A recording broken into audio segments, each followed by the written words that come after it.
प्यारे बच्चों, हम लोग केमिस्ट्री शुरू कर रहे हैं और ये हमारा फर्स्ट लेक्चर है क्लास 12 के लिए। क्लास 12 के लिए ये first lecture, chapter 1 solid state. Chapter 1 solid state, ये चैप्टर आपके एग्जाम में आप मान कर चलो कि आप में कम से कम 7 to 8 मार्क्स का वेटेज रखता है। 7 to 8 मार्क्स का वेटेज ये रखता है आपके एग्जाम के लिए, ठीक है।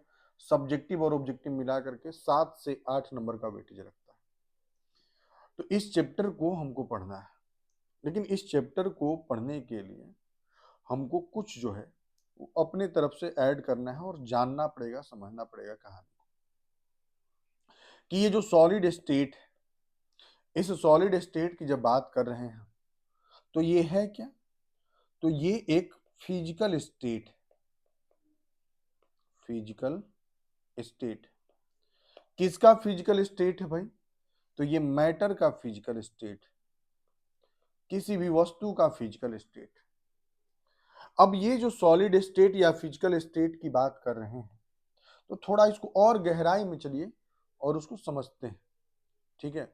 एक पेज लेते हैं और पहले आपको इसको समझा देते हैं। देखिए, हमारे अगल बगल जिस रूप में मैटर पाया जाता है उस रूप को हम लोग फिजिकल स्टेट कहते हैं, ठीक है।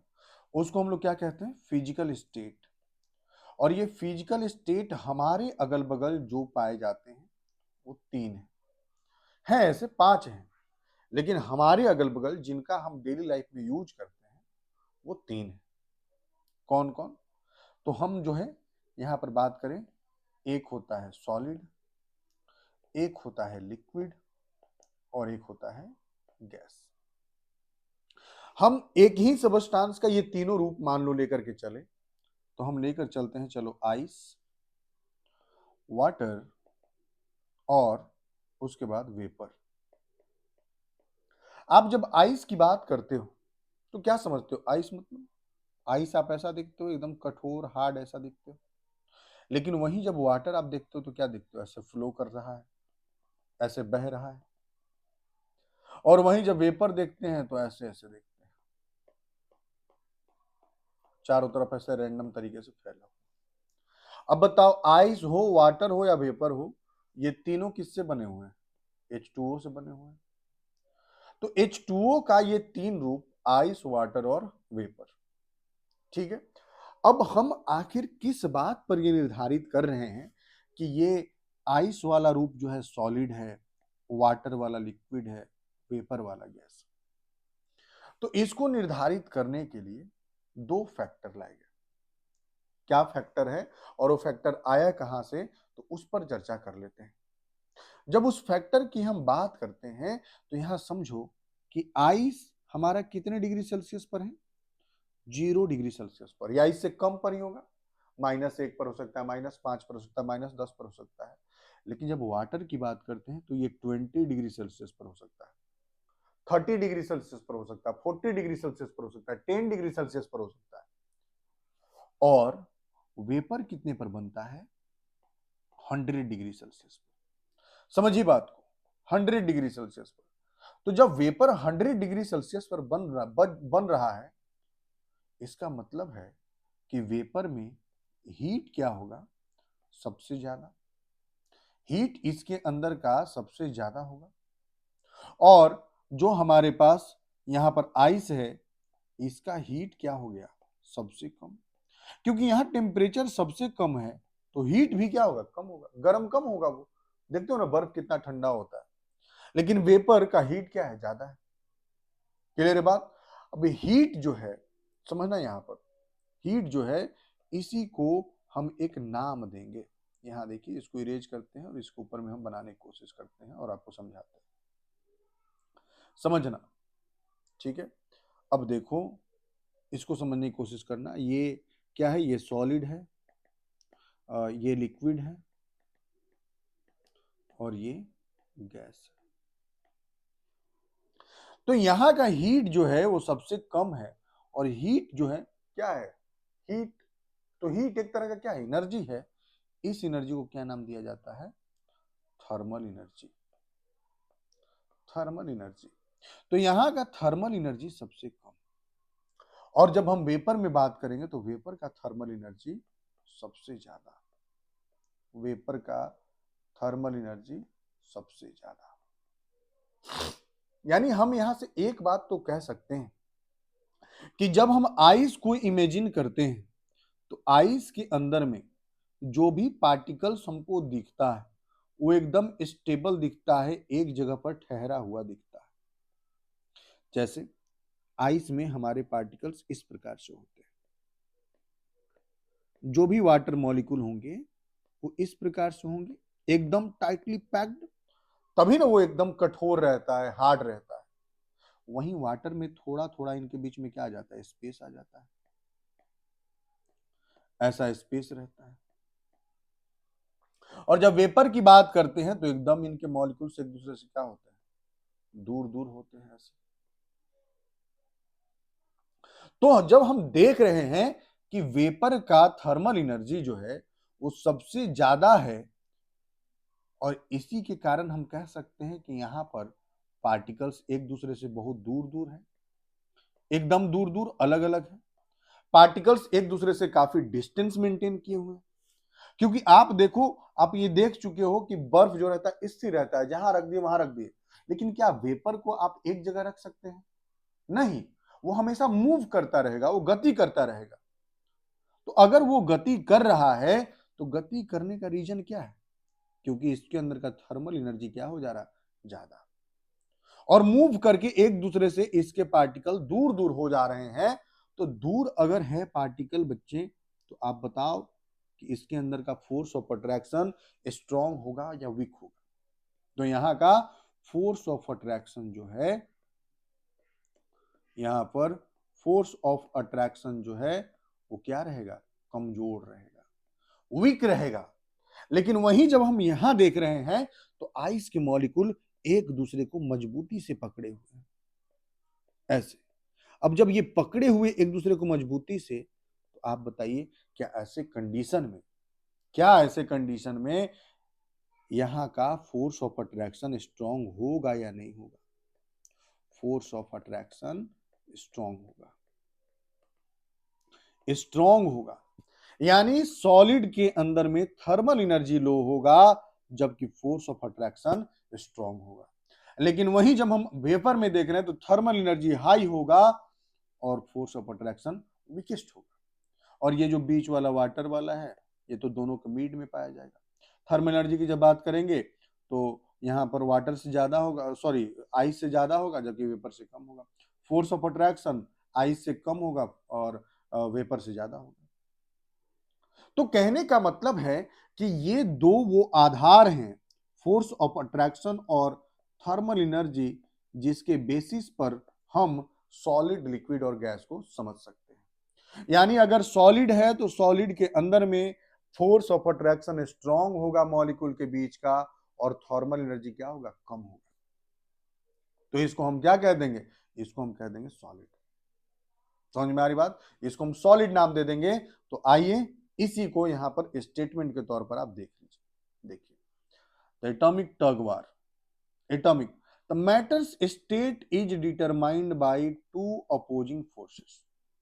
एक है थर्मल एनर्जी और एक है इंटरमॉलिक्यूलर फोर्सेस। तो थर्मल एनर्जी क्या कर रहा? थर्मल एनर्जी जो है ये मॉलिक्यूल्स को दूर कर रहा है। लेकिन इंटरमॉलिक्यूलर फोर्सेस का क्या काम है? ये मॉलिक्यूल्स को नजदीक ला रहा है। तो जब हम सॉलिड की बात करेंगे तो सॉलिड में intermolecular forces are more dominant, ज्यादा पावरफुल है इस थर्मल एनर्जी के रेस्पेक्ट में। क्योंकि थर्मल एनर्जी कह रहा है कि हम मॉलिक्यूल को दूर करेंगे, इंटरमॉलिक्यूलर फोर्सेस कह रहा है कि हम मॉलिक्यूल को नजदीक लाएंगे। तो इसमें जीत किसकी हुई? Intermolecular forces.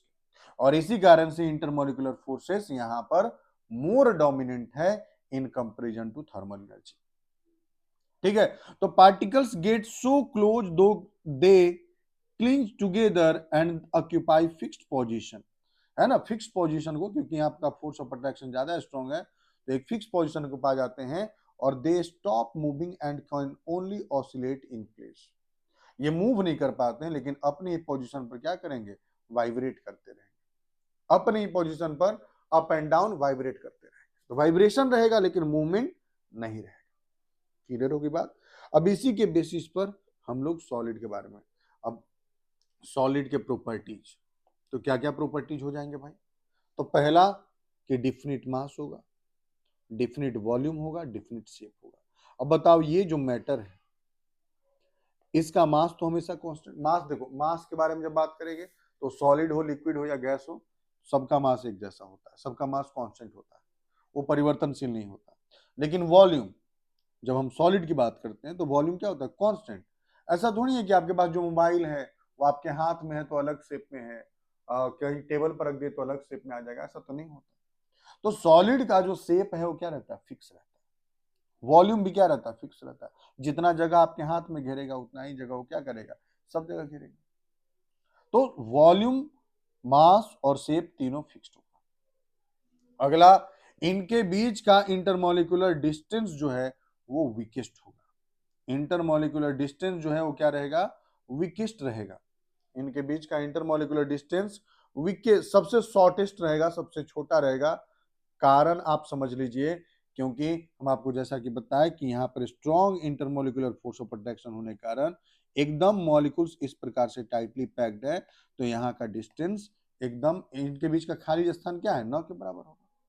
क्लियर है बात ना, खाली स्थान न के बराबर होगा। फिर आगे अगला है स्ट्रेंथ। तो जब स्ट्रेंथ की बात करते हैं तो यहाँ का इंटरमोलिकुलर फोर्स ऑफ अट्रैक्शन क्या है, बहुत ज्यादा स्ट्रॉन्ग है। They have a strong intermolecular forces, ठीक है, क्योंकि यहां पर मॉलिक्यूल्स एक दूसरे को मजबूती से पकड़े हुए। अगला है rigidity. Particles have fixed position. Particle अपने अपने जगह पर फिक्स होता है, इसी कारण ये सॉलिड क्या होते हैं, रिजिड होते हैं, या सॉलिड क्या होते हैं, हार्ड होते हैं। क्लियर है बात। अगला है स्टिफनेस, यानी इनकम्प्रेसिबल होगा। अब बताओ ना, सारे मॉलिक्यूल्स एक दूसरे के एकदम क्लोजली पैक्ड हैं, तो चाह कर भी इनको एक दूसरे से अलग किया जा सकता है क्या। अब पैक्ड है तो बताओ क्या इनको दबा सकते हैं, नहीं दबा सकते ना।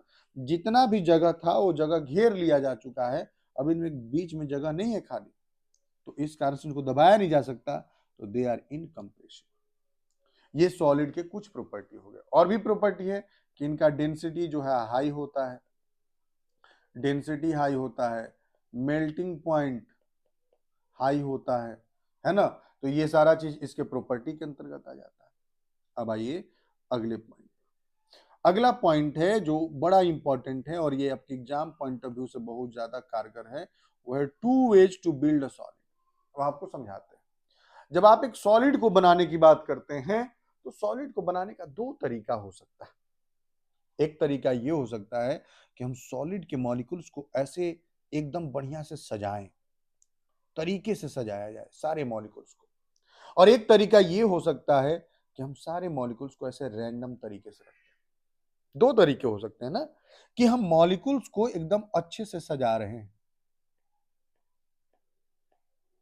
एक तरीका हो सकता है कि जैसे तैसे मॉलिक्यूल रख दिया ऐसे। दो तरीके हो सकते हैं। तो आप ही बताओ कि जब आपसे हम पूछेंगे कि बताइए कि इन दोनों में से, आपको बोला जाएगा कि सबस्टांस बनाइए दोनों तरीके से सजा करके, तो बताइए कि कौन सा सबस्टांस ज्यादा स्ट्रॉन्ग बन पाएगा। तो सीधा सा आप आंसर दोगे कि जिसमें मॉलिक्यूल्स जो हैं एक दूसरे से अच्छे तरीके से सजे हुए हैं, क्रमबद्ध तरीके से, प्रॉपर ऑर्डर में, प्रॉपर पैटर्न में, वो हमारा क्या है, वो हमारा ज्यादा स्ट्रॉन्ग बनेगा। वो बड़े स्तर तक जा सकता है, उससे हम बड़े से बड़े शेप का फॉर्मेशन कर सकते हैं, बड़ा से बड़ा मटेरियल बना सकते हैं। लेकिन जहां पर रैंडम सा स्ट्रक्चर मॉलिक्यूल का, तो रैंडम वाले स्ट्रक्चर में हम चाह कर भी उससे बड़ा से बड़ा स्ट्रक्चर नहीं बना सकते, क्योंकि वो टूट जाएगा। जैसे मान लो आपको हम बोले कि दीवार बनाइए, तो जब आप ईंट को तरीके से ऐसे सजा करके बनाओगे तो दीवार ऊंचा बनेगा। लेकिन यही आप दीवार बनाने के लिए ईंट को ऐसे रैंडम तरीके से सजाओगे, क्या इस दीवार का मजबूती रहेगा, क्या इस दीवार से बड़ा संरचना बना पाओगे, नहीं बना पाओगे। तो कहने का मतलब कि हम दो तरीके से सॉलिड बना सकते हैं। एक बार जब प्रॉपर अरेंजमेंट करेंगे उसके मॉलिक्यूल्स का या उसके कंस्टिट्यूएंट पार्टिकल का, और एक हो सकता है कि रैंडम तरीके से उसके पार्टिकल उसके एटम्स को अरेंज कर, और इन्हीं दो तरीकों पर आपका क्लासिफिकेशन किया गया है सॉलिड का। ठीक है, तो क्लासिफिकेशन में कौन कौन है? तो पहला है क्रिस्टलाइन सॉलिड और दूसरा है अमॉर्फस सॉलिड। ये दो तरीके पर ही आपका जो है वो सॉलिड कितने टाइप के हो जा रहे हैं, दो प्रकार के सॉलिड हैं। कौन कौन? क्रिस्टलाइन और अमॉर्फस, दो प्रकार का सॉलिड है। जब हम क्रिस्टलाइन सॉलिड की बात करते हैं तो क्रिस्टलाइन सॉलिड में जो भी कंस्टिट्यूएंट पार्टिकल्स होंगे वो एक प्रॉपर ऑर्डर में अरेंज्ड होंगे, लेकिन जब आप अमॉर्फस सॉलिड की बात करोगे तो फिर वो प्रॉपर ऑर्डर में अरेंज्ड नहीं होंगे। देखो, अमॉर्फ का मतलब ही है जिसका कोई डिफिनिट फॉर्म नहीं। ठीक है, तो आइए क्रिस्टलाइन और अमॉर्फस सॉलिड का अब एक एक करके डिटेलिंग करें, सारे प्रॉपर्टीज को जाने, इनके बीच के डिफरेंसेस को जानते हैं। देखिए, मॉलिक्यूल सही तरीके से अरेंज है तो based on a regular pattern that repeats over entire range. ठीक है, इंटायर रेंज, ओके, इनको रेगुलर पैटर्न में अरेंज करके पूरा स्ट्रक्चर का निर्माण कराया जा सकता है। कीवर्ड है कि ये लॉन्ग रेंज ऑर्डर के होते हैं, है ना, ये क्या होंगे? Long range order. इनसे बड़ा से बड़ा संरचना हम बना सकते हैं, दूर तक इसको अरेंज करके लेकर जा सकते हैं। ठीक है, लेकिन जब अमॉर्फस की बात करते हैं तो अमॉर्फस में पार्टिकल्स आर स्कैटर्ड। स्कैटर्ड का मतलब कि जैसे तैसे छिटाया हुआ है, फैला हुआ है, कोई रूप नहीं है, कोई वहां व्यवस्था नहीं है, तो particles are scattered. Regular patterns are short and scattered. ठीक है, ग्रीक है ओरिजिन अमॉर्फस, अमॉर्फस का मतलब कोई फॉर्म नहीं है, नो फॉर्म। अब बताओ कि जब जैसे तैसे सजाओगे तो क्या बड़ा संरचना बना सकते हो? क्या नहीं बना सकते। तो they have short range order, इनका शॉर्ट रेंज ऑर्डर हो। क्लियर है बात ना? तो ये यहां से दो आपका डिफरेंस बना। पहला कि क्रिस्टलाइन सॉलिड में पार्टिकल्स का रेगुलर अरेंजमेंट होगा, जबकि ये लॉन्ग रेंज ऑर्डर होंगे। अमॉर्फस में यहाँ रैंडम अरेंजमेंट होगा, स्कैटर्ड फॉर्म में रहेंगे यहाँ पर पार्टिकल्स, और ये शॉर्ट रेंज ऑर्डर होते हैं। इसके बाद आइए अगले पॉइंट पर। यहां देखिए क्रिस्टलाइन सॉलिड, और अब हम लोग एक एक करके सब बात करते हैं। तो crystalline solid the master of order. Crystalline solid में आप देखो, ये क्रिस्टलाइन सॉलिड का फोटो दिया गया है। देखिए हर स्ट्रक्चर को देखिए एकदम प्रॉपर तरीके से सजाया गया, देख रहे हो ना, ये प्रॉपर सजावट है। अब बताओ, सब जगह वैसा ही सजावट आपको देखने को मिल रहा है? सब जगह ऐसा ही सजावट देखने को मिल रहा है, ऐसा तो नहीं है कि डिफरेंस हो रहा है। यहाँ देखो, सब जगह वैसा ही सजावट है, सब जगह। तो ये प्रॉपर सजावट है, तो ये क्रिस्टलाइन सॉलिड है। देखिए, notice the perfect hexagonal loops, the pattern repeats precisely through out the entire crystal. पूरे क्रिस्टल में क्या हो रहा है कि अच्छे तरीके से सजाया हुआ है। Analogy like a brick wall where every brick is perfectly aligned for miles.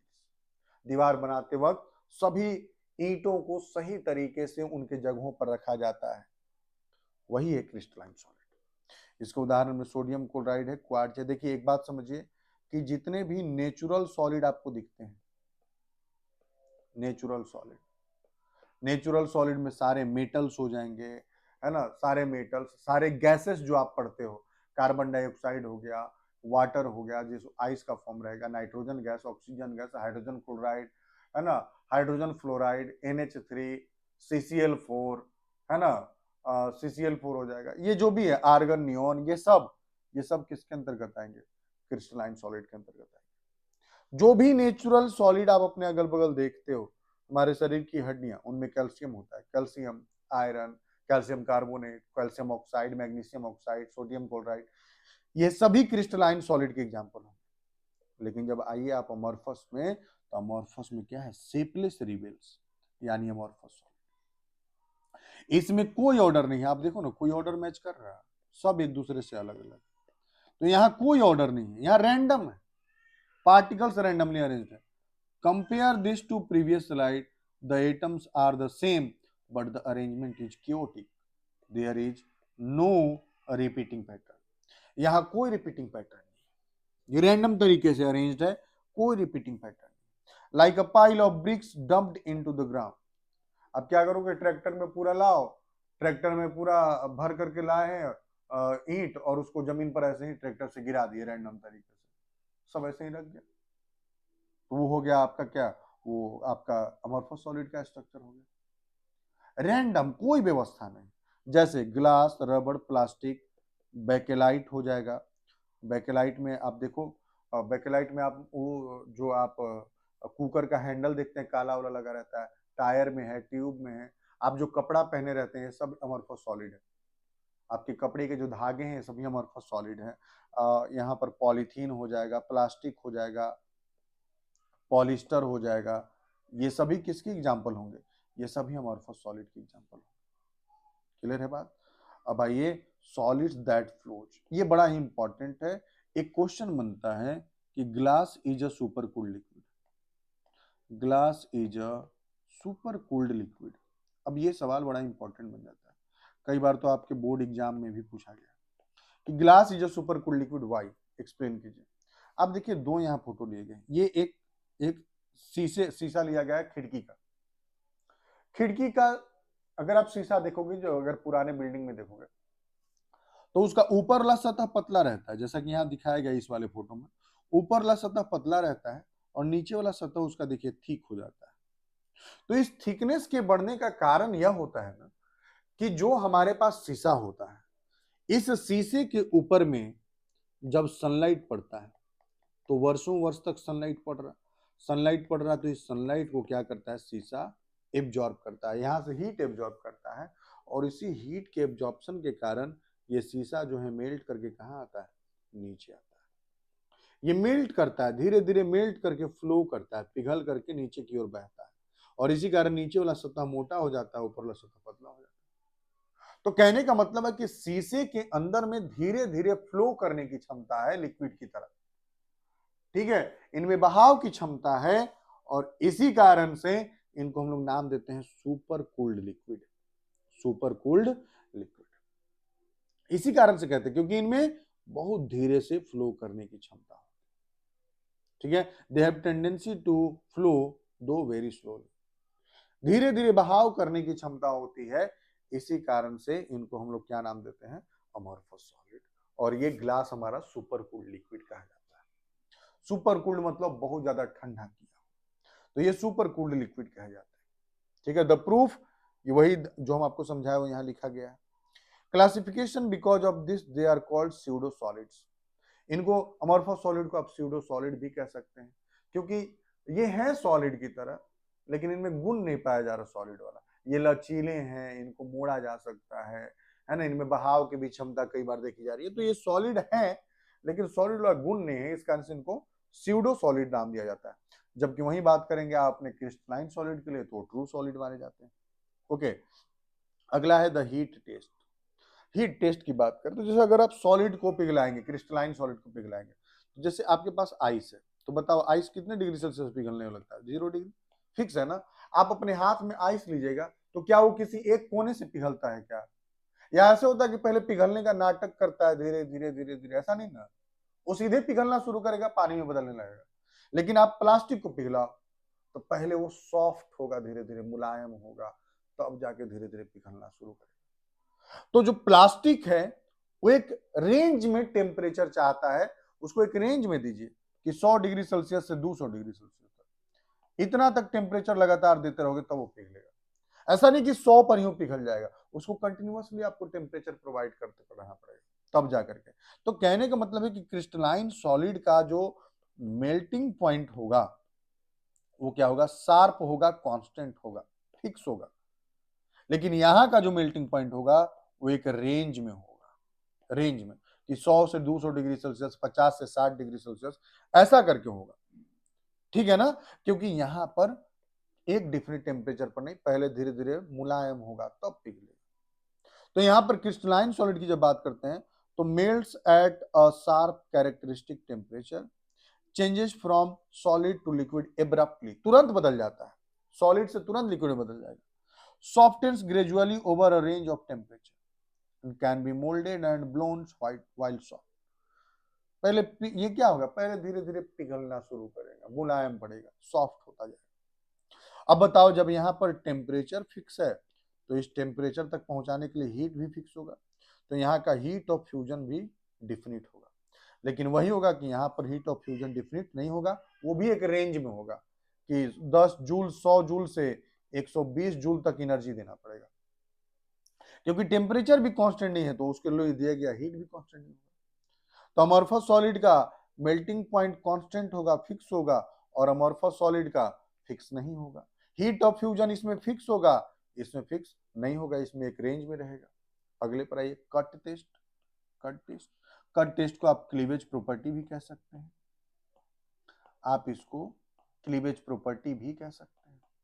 तो जब हम एक क्रिस्टलाइन सॉलिड को काटेंगे तो चूंकि उनके मॉलिक्यूल्स का स्ट्रक्चर प्रॉपर अरेंजमेंट में है, प्रॉपर वे में है, तो काटिएगा तो चिकना सतह मिलेगा, आपको यहां दिख रहा होगा ये चिकना सतह मिलेगा, ठीक है। तो ये क्लीवेज प्रॉपर्टी शो करेंगे। लेकिन जब यहां बात करेंगे आप अमॉर्फस वाले में, तो देखिए काटने पर खुरदरा सतह दिखाया गया है, काटिएगा खुरदरा सतह मिलेगा, प्रॉपर प्लेन सतह नहीं मिलेगा, स्मूथ सरफेस नहीं मिलेगा। देखिए split into irregular and jagged surface, जबकि क्रिस्टलाइन वाले में लिखा गया है splits into plane and smooth surfaces. Clear है बात ना। अब आइए आगे, अब है direction mystery. The direction mystery, does the direction you measure from changes the region. क्या डायरेक्शन मिस्ट्री की जब बात कर रहा तो समझिए, हम जब क्रिस्टलाइन सॉलिड की बात कर रहे हैं तो क्रिस्टलाइन सॉलिड में देखिए कि यहां पर बस इतना काम किया है कि देखो एक बार सी से डी लाइन खींचा, तो देखो तो इस सी से डी लाइन खींचने के दौरान, चूंकि देखिए प्रॉपर अरेंजमेंट है, पहले इस बात को स्पष्ट कर लो, प्रॉपर अरेंजमेंट है पार्टिकल्स का, है ना, एकदम प्रॉपर अरेंजमेंट दिख रहा है आपको, तो blue red blue red blue red दिख रहा है प्रॉपर। तो जब सी टू डी लाइन खींचा गया तो आप ये देख सकते हो यहां पर कि यह कितने सारे एटम से होकर के गुजरा। लेकिन वैसा ही लाइन जब ए टू बी खींचा गया तो क्या इसके रास्ते में एक भी एटम आया? नहीं आया। तो जब दो रास्तों से हम गुजरने की कोशिश किए, दो डायरेक्शन का यूज किए क्रिस्टलाइन सॉलिड के लिए, दोनों डायरेक्शन में डिफरेंट वैल्यू देखने को मिला, अलग अलग रास्ते देखने को मिला, डिफरेंट वैल्यू देखने को मिल रहा है, एक तरफ से एटम मिल रहा है, एक तरफ से एटम नहीं मिल रहा। तो कहने का मतलब है कि क्रिस्टलाइन सॉलिड के अंदर में डिफरेंट डायरेक्शन में डिफरेंट वैल्यू मिल रहा है प्रॉपर्टी का, समझ रहे बात को ना। और इसी कारण से इसको क्या कहेंगे, एन आइसोट्रॉपिक। एन आइसोट्रॉपिक का अर्थ होता है कि हर अलग अलग डायरेक्शन में प्रॉपर्टी का वैल्यू अलग अलग मिलना, तो वह एन आइसोट्रॉपिक होता है। तो क्रिस्टलाइन सॉलिड हमारा एन आइसोट्रॉपिक होता है because they have a proper arrangement of constituent particles.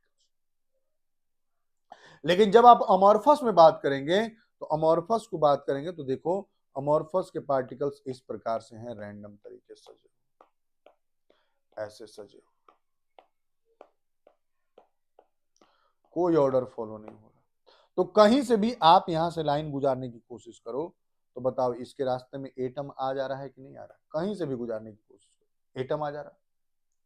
तो हर तरफ एक ही जैसा, वहां पर दो दिशाएं थी, एक तरफ से एटम नहीं मिल रहा था, एक तरफ से एटम मिल रहा था, लेकिन यहां पर एक सब जगह से एटम मिल रहा, सारी दिशाओं से सेम मामला दिख रहा, सभी डायरेक्शन से सेम मामला दिख रहा। तो जब सभी डायरेक्शन में सेम वैल्यू मिल रहा हो आपका प्रॉपर्टी का, तो आप कहेंगे कि वो आइसोट्रॉपी, वो कैसा हो जा रहा है, आइसोट्रॉपी हो जा रहा है। क्लियर है बात ना। Vice properties are the same in all direction, properties differ in different direction। Clear है बात ना, क्योंकि अमॉर्फस में पार्टिकल्स का रैंडम अरेंजमेंट है तो वहां पर अलग अलग दिशाओं में सेम वैल्यू मिलेगा, लेकिन यहाँ प्रॉपर अरेंजमेंट है तो अलग अलग दिशाओं में अलग अलग वैल्यू मिलेगा। और जब अलग अलग वैल्यू मिले प्रॉपर्टी का तो एन आइसोट्रॉपिक और ये हो जाएगा आइसोट्रॉपिक। क्लियर है बात। अब आइए अगले मुद्दे पर, अब आइए टोटल एक बार में कंप्लीट जो डिफरेंस है दोनों के बीच में उसको समराइज्ड फॉर्म में कर लें। समराइज्ड फॉर्म में ये है कि क्रिस्टलाइन सॉलिड और अमॉर्फस सॉलिड क्या है डिफरेंस भाई, तो यहाँ का ज्योमेट्री एकदम डिफरेंट होगा, फिक्स होगा, यहाँ का इरेगुलर होगा, यहाँ का शार्प पॉइंट होगा, मेल्टिंग पॉइंट एकदम फिक्स होगा, जबकि यहाँ का रेंज ऑफ टेम्परेचर में होगा। 10 से 20, 20 से 50 ऐसे करके होगा। क्लीवेज प्रॉपर्टी की बात करेंगे तो इसको काटेगा तो एकदम स्मूथ सरफेस मिलेगा, यहां काटेगा तो इरेगुलर सरफेस मिलेगा। नेचर की बात करें तो ये ट्रू सॉलिड है, ये स्यूडो सॉलिड है, या इन्हीं को कई बार सुपर कूल्ड लिक्विड भी कहा जाता है। डायरेक्शन की बात करेंगे तो ये एन आइसोट्रॉपिक है और ये आइसोट्रॉपिक, और जब ऑर्डर की बात करेंगे तो ये लॉन्ग रेंज ऑर्डर होगा, ये शॉर्ट रेंज ऑर्डर। यही रहा आपका टाइप ऑफ सॉलिड, दो क्रिस्टलाइन और अमोर्फस। ठीक है, ये बड़ा इंपॉर्टेंट हो जाता है। तो ये टाइप ऑफ सॉलिड कितने हो गए, दो हो गए, क्रिस्टलाइन और अमोर्फस। एक में जहां पार्टिकल का अरेंजमेंट बढ़िया से है, एकदम तरीके से है, वो हमारा क्या हो गया, क्रिस्टलाइन, और एक जिसमें रैंडम तरीके से अरेंजमेंट है, वो क्या हो गया, अमोर्फस। क्लियर होगी बात ना। यही आपका पूरा कहानी था। अब है एक पॉलीक्रिस्टलाइन सॉलिड का बात। तो ये माइक्रो स्ट्रक्चर, माइक्रो लेवल पर जब देखा जाता है तो पॉलीक्रिस्टलाइन स्ट्रक्चर, क्योंकि अंदर के मॉलिक्यूल्स काफी रैंडम तरीके से रहते हैं एकदम, इस कारण से उसको हम लोग कहेंगे पॉलीक्रिस्टलाइन। इसमें इस कैटेगरी में मेटल को जनरली रखा जाता है।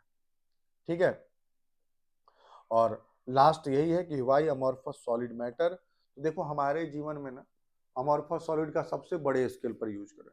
आप अपने घरों में देख लीजिए, सब कुछ, मोबाइल देखो, टीवी देखो, कपड़ा देख लो, आपके यहाँ का जो भी आप देख रहे हो, कूलर, एसी, फ्रिज, टीवी, इन सभी में किसका यूज है, अमोर्फस सॉलिड। प्लास्टिक का ही तो यूज है, टायर, ट्यूब, गाड़ियों में, हर जगह। बिना इसके आप अपने लाइफ का एक्सपेक्टेशन नहीं कर सकते। अमोर्फस सॉलिड का मतलब है पॉलीमर। जितने भी पॉलीमर हमारे अगल बगल एग्जिस्ट करते हैं, पॉलीमर का मतलब वही है, प्लास्टिक, पॉलीथीन, रबड़, ये सब अमोर्फस सॉलिड के प्रकार है। तो चाहे घर बनाना हो, चाहे डेली लाइफ में यूज करना हो, या यहाँ भी देख लो एनर्जी में भी, सब जगह यूज करना है इसका, इससे आप बच नहीं सकते, हर जगह इनका यूज है। तो इसी कारण अमोर्फस सॉलिड बहुत ज्यादा मैटर करता है। यहाँ पर क्विक रिव्यू है, क्रिस्टलाइन और ऑर्डर। तो which type of solid has sharp melting point, तो आपका आंसर होगा crystalline. Which type is isotropic in nature, तो आंसर क्या हो जाएगा, amorphous. Which type is technically a super cool liquid, तो वो भी अमोर्फस सॉलिड हो जाएगा। यही क्विक रिव्यू है। ओके, अब यहाँ बस वही अरेंजमेंट का बात कर लिया गया। तो इधर वाला अगर हिस्सा आप देख रहे हो तो ये पूरा हिस्सा क्या है आपका, क्रिस्टलाइन, और इधर वाला हिस्सा देख रहे हो तो अमोर्फस। क्लियर है बात। अब अगले दिन हम लोग लेक्चर को लेकर के आएंगे और उसमें बात करेंगे टाइप ऑफ क्रिस्टलाइन सॉलिड का। अगले दिन का जो लेक्चर होगा उसमें टाइप्स ऑफ क्रिस्टलाइन सॉलिड, और ये लेक्चर हर सुबह 6 AM को अपलोडेड रहेगा। इंग्लिश मीडियम आपका रहेगा, ठीक है, इंग्लिश मीडियम में। जबकि हिंदी मीडियम जो पढ़ रहे हैं बच्चे, उनके लिए शाम में 6 बजे लेक्चर अपलोडेड होगा। तो हर दिन शाम में 6 बजे और सुबह में 6 बजे, सुबह 6 बजे इंग्लिश मीडियम, शाम में 6 बजे हिंदी मीडियम, और हर दिन एक एक लेक्चर जाएगा, एक एक टॉपिक। और आप अगर चाहते हैं कि ये लेक्चर कंटिन्यू रहे और आपका मदद किया जा सके, चैनल को सब्सक्राइब कर लीजिएगा। सब्सक्राइब कर लेना है, सब्सक्राइब करके बेल आइकन होता है जो आपको नोटिफिकेशन दे देता है कि आप मतलब वीडियो अपलोड हो चुका है, तो उसको भी आप कर लेना, बेल आइकन को भी ऑन कर लेना, और वीडियो को पूरा देखा कीजिए। इस बात का ध्यान रखना है कि आपको पूरा देखना है, पूरा देखोगे तो ही आप समझोगे इसको, है ना। अब मैं इस बात का भी दावा नहीं करता कि आप पूरी तरीके से मेरे लेक्चर पर डिपेंडेंट रहे। मैं ये हमेशा सजेस्ट करता हूं कि असली पढ़ाई ऑफलाइन है, किसी टीचर के सामने फिजिकली जाकर के पढ़ना है। इससे परहेज मत कीजिएगा, लाइफ में कभी भी आपको इस चीज से परहेज नहीं करना है। फिजिकली टीचर से जाकर आपको पढ़ना है, चाहे कुछ भी कंडीशन हो, लेकिन आपको पढ़ना हो। ऑनलाइन आपके लिए कभी भी 100% परफेक्ट नहीं हो सकता। तो आपको टीचर से ऑफलाइन पढ़ना है। मेरे लेक्चर का यूज आप रिवीजन पर्पज से कीजिए, थोड़ा बहुत नया सीखने के पर्पज से कीजिए, लेकिन 100% मेरे लेक्चर पर डिपेंडेंट होना, ये थोड़ा हम गलत मानते हैं। आपको फिजिकली किसी न किसी टीचर से जरूर पढ़ना चाहिए, एकदम बहुत जरूरी। समझ गए बात को? तो बस देखते रहिए वीडियो, पढ़ते रहिए, सीखते रहिए, और आपको जहां पर जरूरत महसूस होता है कि नहीं कुछ समझ में नहीं आया तो आप उसको कमेंट सेक्शन में लिखिए, आपकी मदद की जाएगी टेलीग्राम की मदद से। हाँ, अगर आपको नोट्स चाहिए तो आप कमेंट सेक्शन में एक बार जरूर लिखिएगा कि नोट्स, तो ये जो है हम कोशिश करते हैं कि हम ये इन सभी नोट्स को हम टेलीग्राम पर भी डाल दें। ओके, मिलते हैं अगले दिन। Thank you. हाँ, एक खास नोटिस कि आप बुक पढ़ना मत भूला कीजिए, बुक भी पढ़ा कीजिए। बुक आपको परफेक्ट बनाएगा, हम या कोई टीचर आपको परफेक्ट नहीं बनाएगा। बुक पढ़ा कीजिए, आप अपने हर सब्जेक्ट का बुक पढ़िए, वो ज्यादा आपको मजबूत बनाएगा। ठीक है, जो सरकारी किताबें। क्लियर है बात? चलिए मिलते हैं फिर अगले लेक्चर।